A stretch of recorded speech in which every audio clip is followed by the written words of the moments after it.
Kristy with Lammers Ag, and we are a channel dealer in north central Iowa. I am so thrilled to have Andrew Penney with us today. And Andrew, why don't you introduce yourself so everybody knows how you're involved with channel?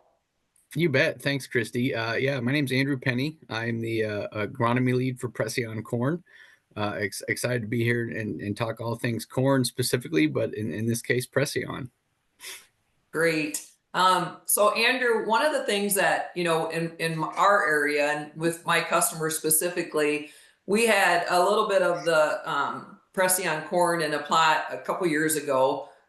Didn't have it last year, but very excited to be able to look at it again this year in our area.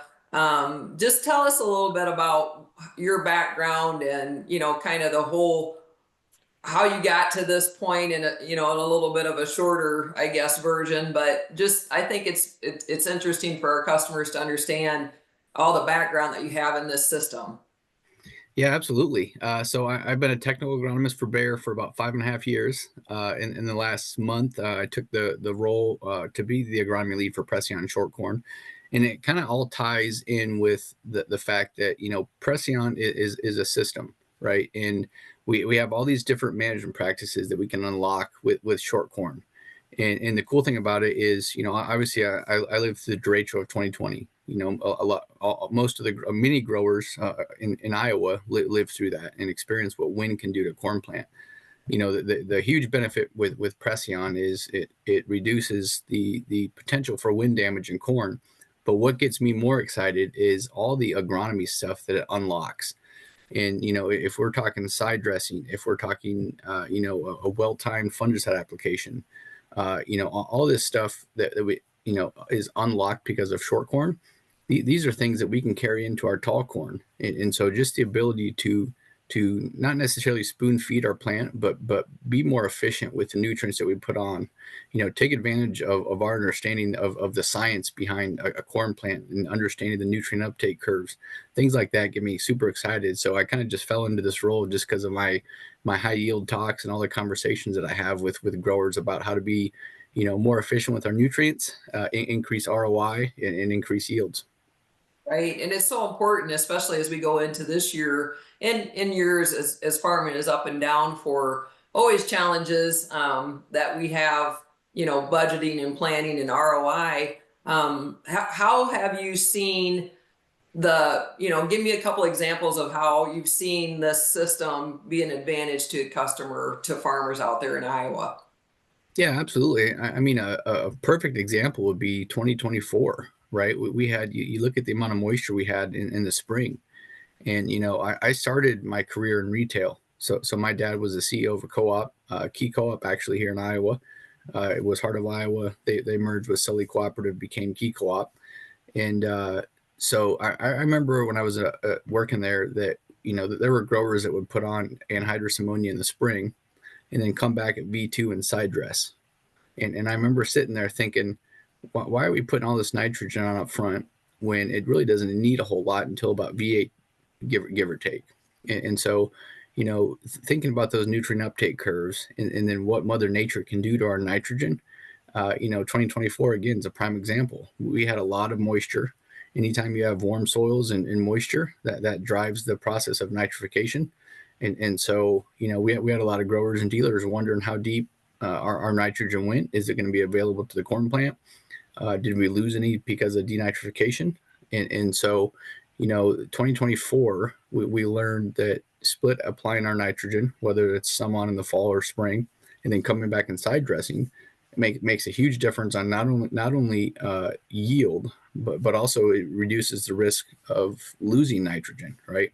And so, that's just one example. And we have all these other nutrients like sulfur, boron, that are leachable. And so, when I give my high yield talks, we go in depth on nutrients that are 50-50, meaning you need 50% of those nutrients during vegetative growth and 50% of those nutrients during the reproductive stages. And then we have other nutrients like nitrogen and potassium. Those are 75-25 nutrients, meaning we need 75% of those during vegetative growth and 25% roughly, give or take, during the reproductive stages. So the more we can start talking about nutrients and when the plant actually needs them, whether or not they leach in the soil. All these factors contribute to the access that short corn gives us. All this conversation contributes to the overall efficacy and efficiency of the nutrients that we apply. And so when we can start having those conversations with the growers, it gets them excited, one, right? Because we can increase yields. If you can feed that plant what it actually needs, those nutrients, you can impact uptake. And so it's just really fun conversations regarding nutrients and efficiency. Right. So, like in this past year or two, have you been able to do different trials where you've ran like that? Because sulfur is obviously a subject, I think, and on top of mind on a lot of growers' minds in particular. And I know when they come into the building here, that's a conversation that we've had, like how different ways to be able to get that product out there, just because it's so deficient right now. Yeah. So is that something that like you've been able to do an extra pass with that typically we wouldn't in our regular corn or tall corn, if I Yeah. say that right? Yeah, that's good. That's a good question. So yeah, no, sulfur, when I start talking with growers about, hey, what can we do for, when you say extra management or take advantage of the access with short corn, what do you mean? And so, my number one recommendation is side dressing nitrogen with sulfur in it. And so, a lot of co-ops are putting some ATS in with their 32%. And so, kind of running like a 30-06 mixture. And so, that's perfect. And again, we need some sulfur on the back end of that corn plant's life. And so, the later we can put some on, we can't always count on mineralization to get sulfur. Mother Nature impacts that with moisture and obviously temperatures usually there, but the moisture piece is sometimes iffy. Yeah, absolutely. And then if you're not side dressing with liquid, we got different forms that we can use in the spring or the fall with our dry.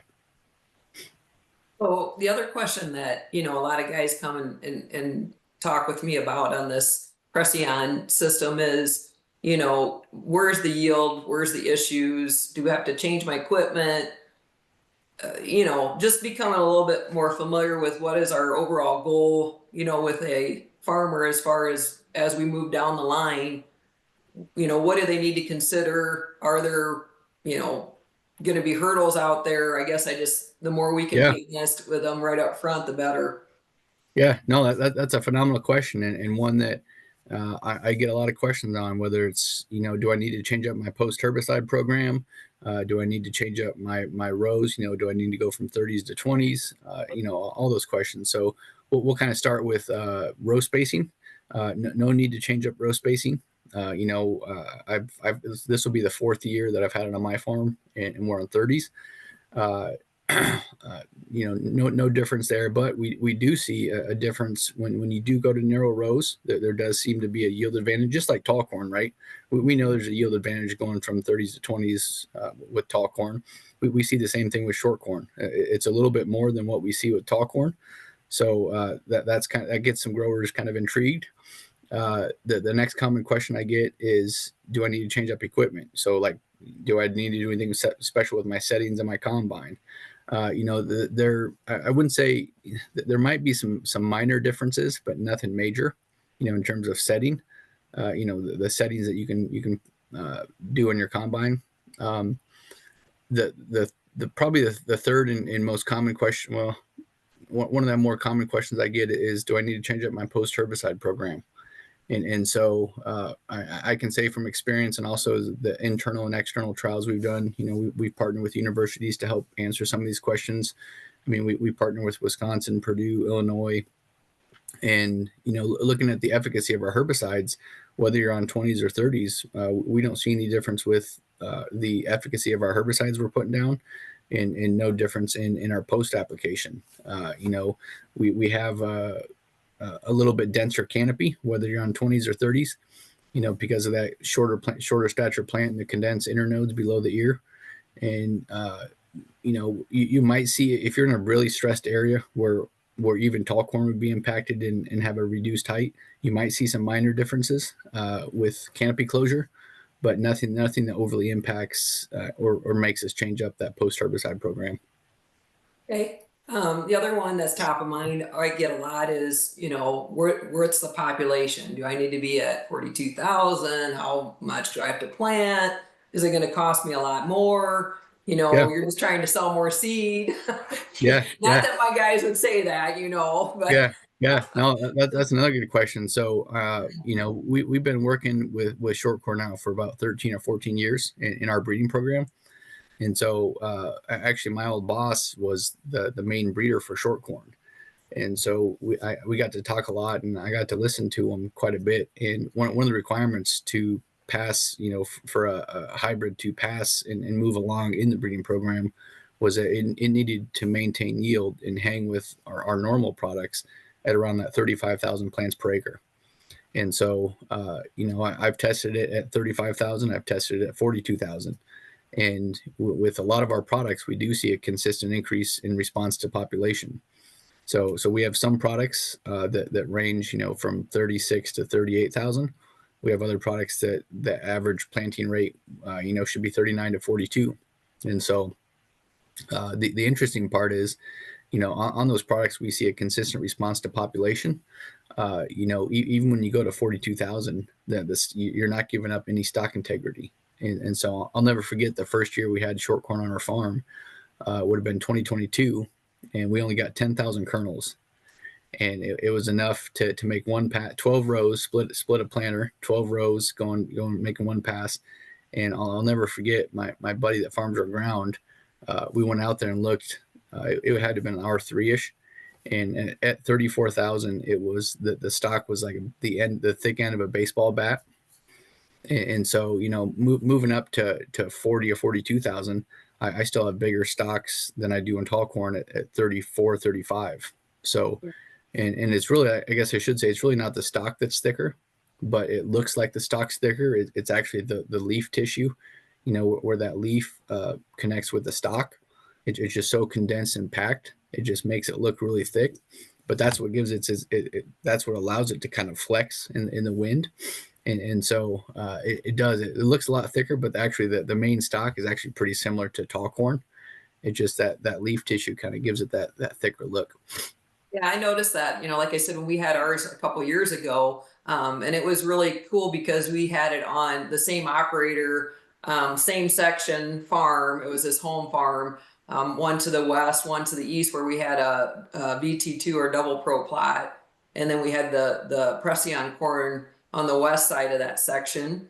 So operators at that time that wanted to walk through there got to see that. And you walk from so there was a boundary of the tall corn around it, and then we walked into the Preceon corn, and you kind of look like, holy cow, you can see the sky, right? Because beside that we had our 21478, which is one of the tallest plants we have in channel lineup. But the yield was exactly the same. There was no yield drag, and it looked like what you're exactly saying. The stalk was just so thick and just so much more than the other than the tall plant. But Yeah, it was really good for our operators to see that because there wasn't a yield drag. The rows were clean. Didn't see any of those issues of, like you're saying, where you got to go back through and weed management is an issue and things like yeah, that. The other point that I thought that was interesting that you just said was population. And I think that, we even have that in our regular production today where, the plants will adapt to different populations and recommendations on 34 to 38,000. So, that I think that just kind of goes back once you agree to, the plant itself and the genetics. And I mean, it's not just that it's 42. I mean, we have that variance today on what's the best for each hybrid, and yeah, I know operators try to follow that, and there's a lot yeah. more of that than ever before with variable rate planning. And Oh yeah, absolutely. One of the best things I learned in grad school, I had one of the best corn physiologists in the world, and he told me, it still sticks with me. Corn plants don't like each other, right? And so even the root system on an individual corn plant are competing with the roots on the other side of that corn plant. So the more we can do, or I shouldn't say that. as we bred for higher stock quality, better stock quality, and some other traits, we've kind of unintentionally or intentionally, I always say, kind of made corn plants more tolerant to each other, and so that's why we can increase population. So population can be kind of a tricky, conversation, because if you've had bad stock quality, you're never going to want to increase your population. But I still remember doing Monsanto field scripts, I don't know, 15 years ago, give 10 12 years ago, and having all kinds of stock quality issues. I haven't had I couldn't remember the last time I had a true stock quality issue with in any of our genetics, right? It's always wind related or weather related, because of lack of water uptake and nutrient uptake. So I feel like we've done a really good job of breeding out, the stock quality issues. And so, I'm planting, even on tall corn, I'm planting at 37, hoping for a final stand of 35, maybe 36 with some hybrids. So the quickest way to increase population, if you're doing all the other management practices right, or quickest way to increase yield is through population, right? As long as we're doing everything else right. So, if we can have a nice fixed ear and get more ears, more kernels per acre, it makes that piece a little bit easier. Right. One other, well, more questions than that, but one question that I'd like to have you just talk or touch on a little bit is, how many, at this point, how many varieties or maturity is available? What are we in both traits? Are we just in one trait? Just Yeah. walk us through a little bit how that's progressed over the last year or two or three, depending on how far you want to go back. But Yeah. It's actually been kind of nice. This year we launched, we have Double Pro, Smart Stacks, and Smart Stacks Pro. Mhm. And so as we progress down this, we're gonna add Triceptus to the mix. And so it's been good because when we first launched short corn, it was all Double Pro. Last year was the first year we got to test Smart Stacks, and this year is the first year we get to test Smart Stacks Pro. So as we continue to work within our breeding program of integrating our traits into the short corn hybrids, we're going to have the same trait selection that we do with our tall corn. And so that's been really good. Similar story, the number of hybrids we've had. So when we started, we had three hybrids that we could plant in 2023, and so now I think we have around 9, give or take. So it's just like I feel like it's anytime you launch a new trait, whether it's corn or soybeans, I feel like you're always playing catch up with something, whether that's yield or genetic resistance, agronomic characteristics. And so this is a year where I get excited because it'll be the third year for our Groundbreakers trials, right? And we're to the point now where we have products that not only are fitting our and matching up with our agronomic needs, but we also have products that are we're really seeing a big yield bump this year. So that gets me excited because like I said, I've been a DeKalb technical agronomist for 5.5 years, and anytime you're launching, you have that new product release. I feel like there's years where you have big agronomic gains, and then there's years where you have big yield gains, and sometimes you get kind of the mixture. And this is just that year with short corn where we have pretty big and significant yield gains. So. that's exciting. How many acres in Iowa roughly do we have? When you talk about groundbreaking, the groundbreakers, and I know we went slow, which I think is the noble thing to do because we want it to be Yeah. right, and that's Yeah. exactly why you guys have paced the way we have. But I know it's growing every year, so I just think it's interesting for everyone to understand, how we've grown in Yeah. acres. Yeah, no, that's a good question. So Iowa specific acres, I couldn't give you the acres. I could find that That's pretty easily, okay. but I know with our acres with Groundbreakers this year, we're right now we're right around 94,000, give or take a couple thousand acres, and so that's going to be the eastern part of Nebraska, Iowa, Illinois, Indiana, Wisconsin, and Minnesota, and Okay. so I think as we move forward. Being at that around, we'll just say shy of 100,000 acres, looking into the future, the next 1 to 2 to 3 years, I think you can probably assume that we're going to try and triple our acres every year. So, hopefully around, 2026 be around 250, 300,000 acres, and then continue that acre increase every year. So has there been, I know obviously there's good stories about this, but any top of mind stories where around that Preceon corn, everything was flat, that you got to see here in the last year or two, like with a wind? I know, Nebraska has different issues. Western Iowa even has different, little bit different issues than we do here, but it wasn't that long ago where it was in our area, where everything was flat, Yeah. around that Chipola area up by me Oh in yeah. north central Iowa. Yeah. So Yep. Yeah, no, it's funny because you bring up, 2020 and the term derecho. I've grown up in Iowa, been an agronomist for quite some time. That was the first time I heard the term derecho. And now every year since then, it's like you hear it once or twice a year. And so, nothing comes to the top of mind where we had situations where short corn was in the path of something where it just leveled stuff like that. But I've had numerous conversations with growers that they've had wind damage where their tall corn's 25 to 50% green snap, and short corn's only roughly 5%. So I think those situations right there. I mean, those are countless, right? You look at the states we've covered, numerous situations where I've had those conversations. But fortunately for us, nothing as major as the derecho of 2020. But yeah, it happens. It's happened every year. We've had those right, conversations, and growers like, man, when can I get more of this? And so, again, not the whole protection from wind is huge. That there's going to be a lot of growers that just want to take advantage of that, and that's good. yeah, But again, what really gets me excited is the potential to increase yields and return on investment with all our fertilizer. right, yeah. So I mean, if you would say to somebody sitting here today at Lammers Ag, I know we talked about a lot of things you're excited about, but the Preceon system, and this is what I tell our guys and our farmers here, is it's here to stay. We're going slow, and we're which I love, because oftentimes in any industry we always push out something so fast and then it kind of falls on its face.